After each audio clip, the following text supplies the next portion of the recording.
मानव जीवन दो पहलुओं का संगम है और वास्तव में इसमें देखें तो बहुत बड़ा जंगम है। एक व्यवहारिक है और दूसरा जाकर के दूसरा अध्यात्म है, या भौतिक और अध्यात्म कह सकते हैं। दोनों में जाकर के सजना सदगुरु की बड़ी भारी महत्ता है। गुरु के बिना न तो अध्यात्म क्षेत्र में आदमी विकास कर सकता है और न जाकर के भौतिक क्षेत्र में भी गुरु के बिना विकास हो सकता है। गुरु सर्वोपरि है और गुरु से ही जाकर के हमारा काम शुरू होता है। जिसके जीवन में गुरु नहीं है तो सजना कोई भी काम को सीख नहीं सकता है। इसीलिए सदगुरु कबीर साहब को कहना पड़ा, गुरु मिला तो सब मिला, नहीं तर मिला नहीं कोई, मात पिता सुध बंधु आए तो घर घर हो। बाकी सब मात पिता फेरी मिले 184 माई, गुरु सेवा और बंदगी ये मिलने की ना। तो संसार में सदगुरु मिलना बहुत बड़ी उपलब्धि है और जिनको सदगुरु नहीं मिला तेनर कहिए अंध, वो संसार में अंधा है, चाहे उसके कितना ही बड़ा धंधा है, लेकिन जीवन तो देखे तो बिल्कुल गंदा है। और हृदय तो जिसका अंधा है, जिसको लोग कहते हैं ये तो माया का बंधा है। इसीलिए सतगुरु का मिलना, जिनको सदगुरु नहीं मिला तेनर कहिए अंध, कोई दुखी संसार में आगे तो है जम का फन। या तो संसार में दुखी है और आगे जो कोई सतलोक में जा नाव जाते जाते बीच में ही रुकी है, रुक जाएगा। कोई गुरु के बिना इन भवसागर का खा नहीं पा सकता है, न कल्याण में जा सकता है, केवल फिर भोगते भोगते फिर 84 योनिया में आ सकता है।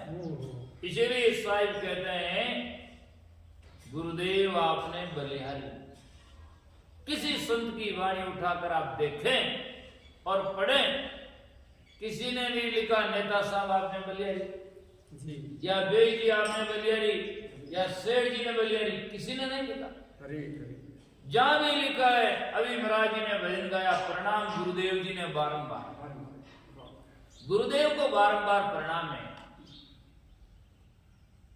माता पिता और सदगुरु को दंडवत बारंबार, जिसने किया बहुत उपकार।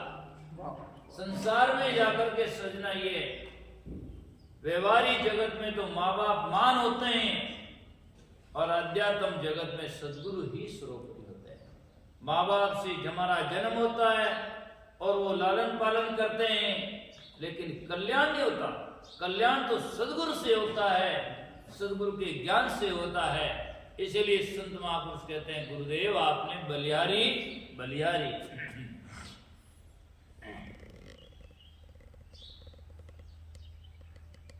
तो कहते हैं सूतारी अचेत नींद में,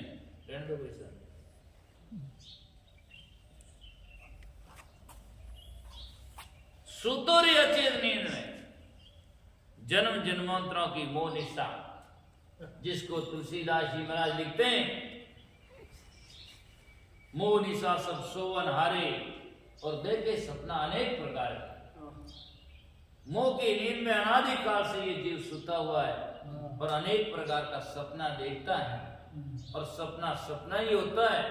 कोई तो बंद आंख का सपना है और बाकी जो दिखता है वो खुली आंख का सपना है। आखिर तो जाकर के सजना जाकर के साहिब का नाम ही अपना है। तो इस दुनिया के पीछे हमें क्यों खपना है, इसके पीछे पीछे जाकर के हमें क्यों मरना है। सदगुरु का सपना लेंगे तो सदगुरु हमारे सिर और ऊपर हाथ देंगे और भक्ति ज्ञान से भर देंगे, जिससे हमारा उद्धार होगा और जाकर के सजना मानव जीवन की सफलता इसी में निहित है। इसीलिए कहा गया, सूतो रे अचेत नींद में तन बिच दियो जगाए। सदगुरु ने ज्ञान का दीपक जगा दिया, तन बिच दियो जगाई शब्द की सनकारी। जैसे कोई पशु मार्ग से अलग तरह में जाता है तो उसका मालिक रस्सी से पकड़ संकारी देकर के अपने रास्ते पे लाता है। ऐसे सदगुरु जन दरिया सदगुरु मिला मुझे दिखाई बाट, नहीं तो भूला उजड़ जाए था नरक पड़न के घाट। भूला उजड़ जा रहा था नरक पड़ने के घाट रास्ते पे जा रहा था, सदगुरु ने संकारी देकर हमें सही रास्ते पर लाया। इसलिए गुरुदेव आपने बलियारी, कबीर साहब जी कहते हैं बहा बहाया जात था लोक वेद के साथ, बेटा में सतगुरु मिला दीपक दीना।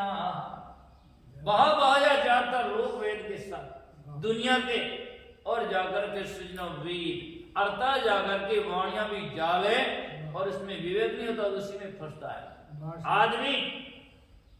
जैसे पानी में तैरना सीखता और डूबता ही पानी में, पानी में के बिना न तो तैरना सीख सकता है और न पानी के बिना डूब सकता है। इसलिए उद्धार ही वाणिया से होता है, और आदमी डूबता ही उसी में है बिना विवेक की, तो उसी में जाकर वाणी जाल में फंस जाता है। इसलिए सदगुरु जो होते हैं संकारी दे करके हमें जाकर के किनारा पर लाते हैं।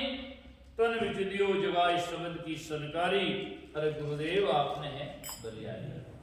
जन्म मरण का अति दुख भारी, संसार में सबसे भारी दुख क्या है? जन्म और मृत्यु, जन्मना मरना, इससे आगे क्या दुख है? सबसे बड़ा भारी दुख तो यही है।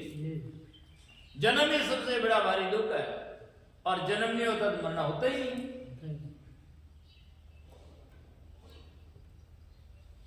गर्भवास में जन्म लेना, शास्त्रों में जिसको जाकर के सजना नरक कहते हैं, और जिसमें सबसे बड़ा नरक जिसको कुंभिपाक नरक कहते हैं। कुंभिपाक नरक का मतलब होता है जहां कुंभ पकता है, अर्थात जठर अग्नि के बीच में हमारा शरीर का कुंभ घड़ा बनता है। इससे बड़ा नरक कोई दुनिया में नहीं है, सबसे बड़ा नरक है। और जन्म होता है तो मृत्यु होना पक्का निश्चित है। जन्म हो गया जिसका मृत्यु कोई नहीं मिटा सकता, लेकिन सदगुरु वासना चुरा देते हैं, फिर जन्म ही नहीं होता। जन्म नहीं होता तो मृत्यु शुद्धि होती नहीं। इसलिए जन्म मरण को दुख अति दुख भारी, कौन कर तो मेरी साई भोगता दुख भारी। यदि सदगुरु नहीं मिलते तो ये हमारे दुख को कौन हरता? पक्की बात है, अनादि से मरता है और मरता, और बाकी दूसरा क्या करता है ना? भोग और विकार ही भरता, जिसके कारण से इस भवसागर से नहीं करता। संसार में फिर जन्म, पुनरपि जन्म पुनरपि मरणम पुनरपि जन्मी जठराशयनम, हे संसारे खल दुस्तारे पाई मुरारे भज गोविंदम। जगत गुरु शंकराचार्य कहते बार बार जन्मना, बार बार मरना, बार बार जठर अग्नि की आस को त्रास को सहन करना, हे संसारे खल दुस्तारे। इस संसार से तरना मूर्ख बहुत ही मुश्किल है, दुस्तर है। तो पाई मुरारे भज गोविंदम, भक्ति भजन करो, परमात्मा के नाम का, साहिब के नाम का, आत्मा का चिंतन करो, तो आप भवसागर से कर सकते हैं। ये सबसे बड़ा साधन है।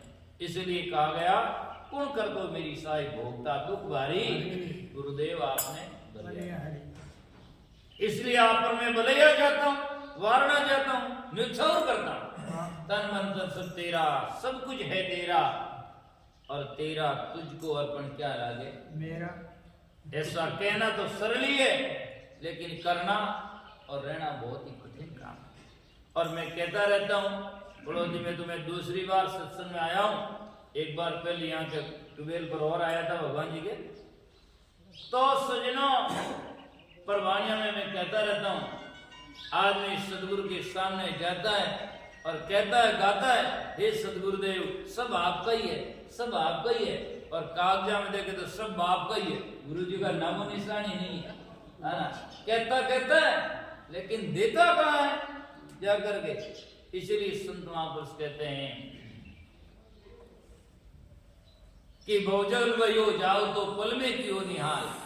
गुरुदेव आपने कृपा की और जाकर के बहुजल में बेजात हो तो जिन काट लियो अपनों कर आदू, और संदेश मिटाए दियो सब कानन टेर सुनाए कि नादू, और संदेश मिटा दिया। पूर्ण ब्रह्म विचार निरंतर छूट गयो सब वाद विवादो, और तो संत सभी सिर ऊपर पर सुंदर के उर है गुरु दादू। ऐसी जाकर के सजना गुरु की निष्ठा हो तो जाकर के कल्याण हो सकता है। आज संसार में श्रद्धा नहीं, निष्ठा नहीं, शिष्टाचार है नहीं, तो कैसे कल्याण होगा जीवन में? सबसे पहले शिष्टाचार आता है, निष्ठा होनी चाहिए, श्रद्धा होनी चाहिए। लोग कहते रहते हैं सत्संग संसार में बहुत बड़ा ऐसा सत्संग मान है, और सत्संग में देखे तो कौन है? सत्संग कहते हैं, सत्संग में श्रद्धा कहाँ है? शादी ब्याह होता और रंगमंच हो जा तो भीड़ लगती, मनोरंजन होता है ना। और सत्संग मनोरंजन का विषय नहीं होता, सत्संग तो मनोमंजन का विषय होता है, जहाँ मन की सफाई होती है ना। और मैं कहता रहता हूँ सत्संग में बहुत सारे लोग बैठते हैं, लेकिन सत्संग कोई एक में बैठता है। सत्संग में बहुत सारे लोग बैठते हैं, पर सत्संग कोई एक में बैठता है। सत्संग में बैठना अच्छा है, लेकिन सत्संग जिसके अंदर में बैठ जाए उसका जीवन सच्चा है। बाकी सागर सजना माती पच्ची है और कुछ नहीं है। इसलिए भवजल में भयो जाओ तो पल में क्यों निहाल क्यों भवजल पारी। सदगुरुदेव आपने बलियारी, आपको बारंबार बलियारी। तो कहते हैं जम से झगड़ा जीत के सुख सागर में वास। अब जिसको सदगुरु मिल गया फिर दुख सागर का, सदगुरु सत्संग और ज्ञान तो सुख का सागर है। दुख तो संसार में आदमी की मानंदी और आदमी का अज्ञान है, और यदि अज्ञान छूट जाए तो दुख वास्तव में है क्या? केवल मानंदी है। इसलिए सदगुरु कबीर साहब ने कहा तन रोगों की खान है, धन भोगों की खान। ज्ञान सुख की खान है, दुख खान है अज्ञान। ज्ञान ही सुख की खान है और दुखों की खान तो अज्ञान है। जिसके जीवन में अज्ञान है तो पल पल में दुख है, और जिसको ज्ञान हो गया तो फिर बाद में क्या दुख है? दुख तो होता है कोई घट जाए, चला जाए, मिल जाए, छूट जाए इसे, और ज्ञान हो जाता तो मालूम है संसार तो अप डाउन है, और आता है, मिलता है, छूटता है, इसी का नाम संसार है। संसारी कितनी संसार है, जो पल पल में संस्कृत हो, जहाँ छूटता जाता है उसे संसार कहते हैं।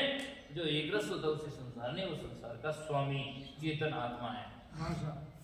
तो जम से झगड़ा जीत के, जम हमारे कर्म है, और कर्मों को सुधार करना ही आदमी का धर्म है। और कर्मों को न सुधारे न बाकी को सुधारे, ये केवल भ्रम है। और जाकर के कर्म के नाम पर, धर्म के नाम पर जाकर के सजना दंभ करना और कुछ करना बिल्कुल अधर्म है। इसीलिए कर्मों को सुधार करना ही धर्म है।